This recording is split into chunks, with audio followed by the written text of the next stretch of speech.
പണിക്കർ സാറെ എങ്ങക്കറിയോ ഈ നാട്ടിൽ എങ്ങനെ കൊഫെപ്പോസ ഉണ്ടായെന്ന്?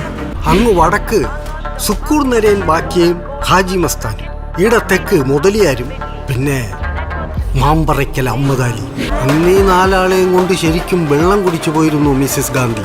അങ്ങനെ ഒരു 74 പാർലമെന്റ് കൊഫെപ്പോസ പാസ്സാക്കുന്നത്. അതായത് ഇന്ത്യയിലെ ഉയർന്ന കസ്റ്റംസ് ഡ്യൂട്ടി മറികടക്കാൻ ഏകദേശം 200 ടണ്ണിലധികം സ്വർണം അനധികൃതമായി ഇന്ത്യയിലേക്ക് കൊണ്ടുവരുന്നുണ്ടെന്ന് തിരിച്ചറിഞ്ഞതിന് ശേഷമാണ് 1974 ഇന്ത്യൻ പാർലമെന്റ് കൊഫെപ്പോസ നിയമം പ്രാബല്യത്തിൽ കൊണ്ടുവന്നത്. ഈ ഒരു നിയമത്തിലെ സെക്ഷൻ 3 പ്രകാരം ഇത്തരത്തിൽ സ്വർണ്ണക്കടത്ത് നടത്തുന്നവരെ മാത്രമല്ല ഇതിനെ പ്രേരിപ്പിക്കുന്നവരെ കൂടി അറസ്റ്റിലാക്കാനുള്ള അധികാരം ഇവിടെ വരുന്നുണ്ട്.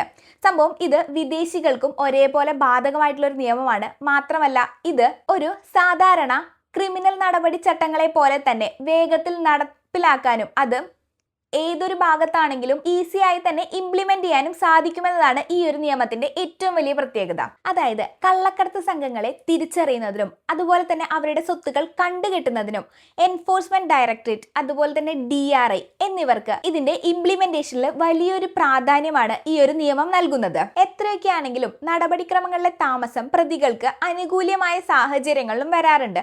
അതായത് ഏകദേശം തടങ്കലിലാക്കിയതിനു ശേഷം 5 ദിവസത്തിനുള്ളിൽ റിപ്പോർട്ട്, അതായത് ഇവരുടെ അറസ്റ്റിന്റെ കാരണങ്ങൾ രേഖപ്പെടുത്തുന്ന റിപ്പോർട്ട് പ്രതികൾക്ക് നൽകണം എന്നതാണ് നിയമത്തിൽ നിർദ്ദേശിച്ചിട്ടുള്ളത്. സംഭവം എന്താണെന്ന് വെച്ച് കഴിഞ്ഞാൽ ഒരു വ്യക്തി കള്ളക്കടത്തിലോ അല്ലെങ്കിൽ വിദേശ നാണ്യ നിയമലംഘനത്തിലോ ഭാഗമായി എന്ന് അല്ലെങ്കിൽ ഭാഗമാകാൻ പോകുന്നു എന്നുള്ളൊരു സംശയം അവിടെ അധികാരികൾക്ക് ഉണ്ടായിക്കഴിഞ്ഞാൽ അവർക്ക് യാതൊരു രീതിയിലുള്ള വിചാരണയും കൂടാതെ ഇവരെ അറസ്റ്റ് ചെയ്യാനും അതുപോലെ തന്നെ തടങ്കലിൽ വെക്കാനുമുള്ള അധികാരമാണ് ഈ നിയമപ്രകാരം നൽകുന്നത്. സംഭവം എന്തൊക്കെയാണെന്ന് വെച്ച് കഴിഞ്ഞാൽ കള്ളക്കടത്ത് നടത്തുക, കള്ളക്കടത്തിന് സഹായിക്കുക, ഇനി അഥവാ കള്ളക്കടത്ത് നടത്തിയ സാധനങ്ങൾ കൈവശം വെക്കുക, മാത്രമല്ല ഇത് ഒളിപ്പിക്കുക, ഇത്തരത്തിലുള്ള കാര്യങ്ങളെല്ലാം ചെയ്തു കഴിഞ്ഞാൽ കൊഫെപ്പോസയുടെ അണ്ടറിൽ അറസ്റ്റിലാകാനുള്ള ചാൻസുകളുണ്ട്.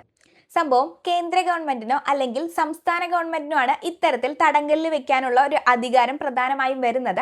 തടങ്കൽ കാലാവധി എന്ന് പറയുന്നത് മിനിമം 1 year ആണ്. അതായത് ആ ഒരു ഒഫൻസിന്റെ സ്വഭാവം വെച്ച് അത് 2 years വരെ നീളാനുള്ള സാധ്യതയും ഉണ്ടായിരിക്കും. അപ്പോൾ എനിവേ കൂൾ ഗുരു, ശുക്രിയ.